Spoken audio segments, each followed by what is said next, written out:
fight the fight, breaking down the walls in the dead of night. I don't come for peace, I come for the storm. Fanboys melt quick when the truth gets warm. Saw content's high, I'm collecting those tears. Just got started, but I'm cutting through fears. I'm not here for brand deals, I'm not for sale. I expose your lies, rip off the veil. Well, folks, it looks like the Japan Patent Office is getting I fed like up with that opening. Nintendo's patent trolling. But before we get into that, if this is your first time here, make sure to subscribe so you don't miss any of my upcoming content. And to everyone watching, please hit the like button and the hype button as well. It really helps channels like mine reach more people, and I truly appreciate all your support. Now let's get into it.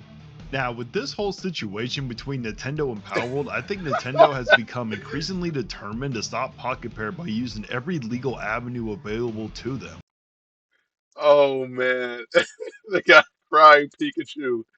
That is just, oh wow, oh wow. That this is so wholesome, but it's obviously being used to mock Nintendo. It's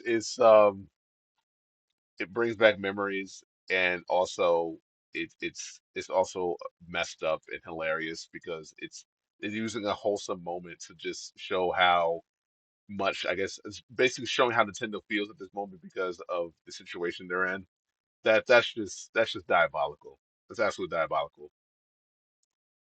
Determined to stop Pocket Pair by using every legal avenue available to them. That is my opinion after watching this lawsuit unfold over the last couple of years. Instead of simply competing by making a better game, Nintendo has continued pursuing additional patents related to Pokemon mechanics while simultaneously fighting Pocket Pair in court. Whether you agree with that strategy or not, this latest dispute with Japan's patent office shows that there are limits to what even Nintendo can convince patent officials to accept. But what makes this story so interesting is that it isn't coming from YouTubers, gaming journalists, or people arguing on social media. This comes directly from Japan's patent office, the very organization responsible for deciding whether an invention deserves patent protections in the first place. These examiners review patent applications every day. They aren't participating in console wars, and they aren't deciding which company they like more. Their job is to determine whether an invention is actually new, whether it demonstrates an inventive step, or whether it deserves the legal protections that come with a patent. In this case, they weren't convinced. The patent at the center of this dispute is Nintendo application number 2026-019762. It is one of the several Pokemon related patent applications Nintendo has filed involving mechanics connected to catching creatures, battling them, and riding them throughout the game world. Nintendo has already been successful in obtaining several other patents covering similar mechanics, and some of those approved patents are currently part of the lawsuit against Pocket Pair. That makes this rejection partially noteworthy because it demonstrates that the patent office isn't simply approving everything Nintendo files. When officials believe an application doesn't satisfy the legal requirements, they are willing to reject it regardless of who submitted it. The first rejection came Wow. earlier in 2026 when patent examiners concluded that the application lacked what Japanese patent law refers to as an inventive step. That concept is incredibly important because patents are not supposed to protect ideas that would already be obvious to someone working in the industry. Patents exist to reward genuine innovation. They are supposed to encourage companies to invent something truly new by giving them temporary exclusive rights over that invention. They are not meant to allow companies to claim ownership over gameplay concepts that have already been publicly demonstrated or that naturally follow from existing ideas. According to the patent office, that is exactly what Nintendo ran into trouble. During this examination, officials pointed to prior art that already demonstrated gameplay systems similar to those Nintendo was trying to patent.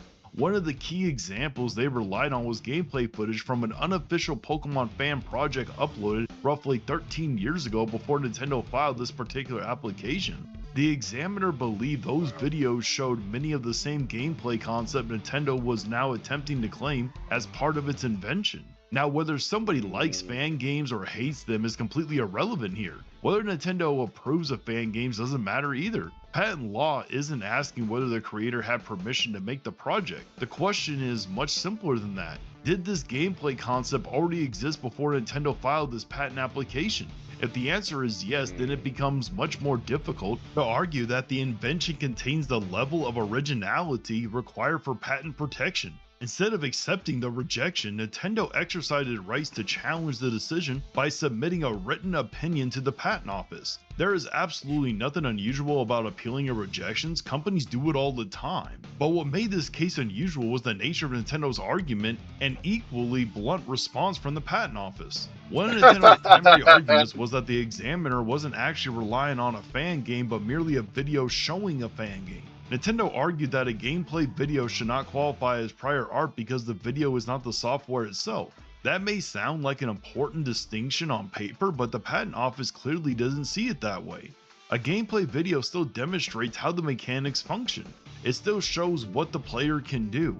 It documents how the software behaves. If the purpose of prior art is to determine whether an idea already existed publicly, then gameplay footage can absolutely provide evidence of those ideas. Nintendo also argued that the fan project itself allegedly infringed Pokemon copyrights because it used Nintendo's own characters and designs without authorization. Therefore, according to Nintendo's position, it should not count against the company's patent application. The patent office rejected that argument as well, explaining that copyright questions are separate from patent law. Whether the fan project infringed copyright had no bearing on whether the gameplay concepts demonstrated an inventive step. The examiner pointed out that Japanese patent law contains no provision excluding prior art simply because it may infringe upon someone else's copyright. Those are entirely two different legal questions, and one does not erase the existence of the other. Then the discussion became even stranger. Nintendo objected to the examiner referring to the creatures shown in the fan project as Pikachu and Bulbasaur. According to Nintendo, because the fan project was unauthorized, the examiner Okay, this is getting petty. This is getting petty. Come on, Nintendo. Like, come on. This is like you can tell that Nintendo has like a entire team of most likely specialized lawyers that just all they do is try to find different ways to patent like aspects of Pokemon in order to make sure no one else can use that idea or that mechanic. Like this is just really a lot to deal with. Like I know the examiner's like, oh man, come on, Nintendo. I have a family to go home to. This is ridiculous. He no other company would have the audacity to do something like this other than Nintendo. And I know I'm not trying to demonize Nintendo. They're a fantastic company. But it's the people who are like, a part of their legal team and a part of like their I guess the upper management of the organization that focuses more on the financial aspect of the company that are trying to maximize profits. That's the aspect of the company that's becoming a bit I gotta watch what I say here. They're becoming a bit audacious. Like that's the best way to describe it. They're trying to maximize profits by going as far and beyond as they can to completely monopolize the aspect of catching creatures in balls and tiny balls paws and using them to battle. They're trying to find every possible detail or mechanic to patent and make sure that for the foreseeable future, no one else can make anything close to this. And obviously the officials in Japan, they're just getting tired. They're just getting tired of having to deal with this on a regular basis. It's completely understandable. should instead have described them as characters infringing upon Pikachu or infringing upon Bulbasaur rather than using their official names. To me, this is where the entire discussion starts losing sight of the actual issue. Everyone already understood what the examiner was looking at. Nobody believed the patent office had accidentally mistaken an unofficial fan project for an official Pokemon release. The names of the creatures were never the legal issue, the gameplay mechanics were. The patent office addressed that point directly. Officials explained that, suggesting they made it clear that the source being unofficial had absolutely no impact on the inventive step analysis. The only question that mattered was whether the gameplay system had already been publicly demonstrated before Nintendo attempted to patent them. The Examiner also appeared puzzled by Nintendo's objections regarding the gameplay video itself. Officials questioned whether Nintendo was arguing that the videos cannot actually demonstrate software concepts, or whether Nintendo believed the footage might somehow be an animation pretending to be gameplay. Either way, the Examiner dismissed those possibilities, explaining that gameplay footage was sufficient evidence for evaluating the mechanics shown, and that the alternate explanation simply wasn't enough. One reason this exchange has received so much attention is because Japanese patent proceedings are usually written in extremely formal and restrained language. Patent attorney noted that some of the wording used in this response was unusual compared to ordinary patent correspondence. That doesn't mean the patent office was expressing personal frustration or attacking Nintendo as a company. It does, however, suggest that officials found several of Nintendo's arguments unconvincing enough to respond in usual direct terms. For me, the Mm, biggest takeaway isn't that Nintendo lost the one patent application. Companies lose patent applications all the time. The important part is what it says about the limits of patent law. Nintendo has every right to protect genuine inventions that it creates. I don't think someone hmm seriously argues against that. If a company develops something truly innovative, it should be able to defend that work. Whether I become more right. skeptical is when companies try to secure increasingly broad patents covering gameplay concepts that players have seen in various forms for years. I think there's a significant difference between protecting a specific technical invention and attempting to claim ownership over ideas that many developers could reasonably arrive at their own. That is where I believe patent law becomes much more controversial, especially in an industry built on developers learning from one another and iterating on existing ideas. The fact that Nintendo already possesses multiple approved patents makes this rejection even more interesting. The company isn't hmm entering this lawsuit empty handed. It already had intellectual property protections and that it believes support its legal claims against Pocket Pair. Even so, it continued proceeding additional patent applications, and this time the patent office concluded that this particular application simply didn't meet the legal standard. Whether that changes the outcome of the Pocket Pair lawsuit is an entirely different question, because this hmm rejected application is separate from the patents currently being asserted in court. I don't think people should confuse those two issues, but I do think Right. this decision sends an important message. Even one of the biggest companies in gaming has satisfied the legal standards as everyone else. Filing a patent application does not automatically mean you deserve the patent. The invention still has to be genuinely innovative. But that's probably one of the biggest lessons from this entire dispute. Patent offices Yeah. exist to separate legitimate inventions from ideas that don't qualify for exclusive protections.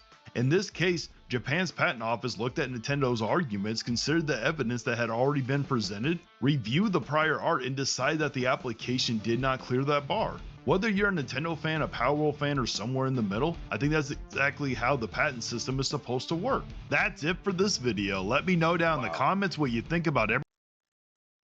Yeah, he made some very valid points, and I can see how Nintendo is very passionate about protecting Pokemon. It's like, it's the biggest IP in the world. Yeah, no one's gonna really debate the importance of Pokemon. It is by far the largest and most successful IP on the planet. Um, there's absolutely no competition in any way, shape, or form.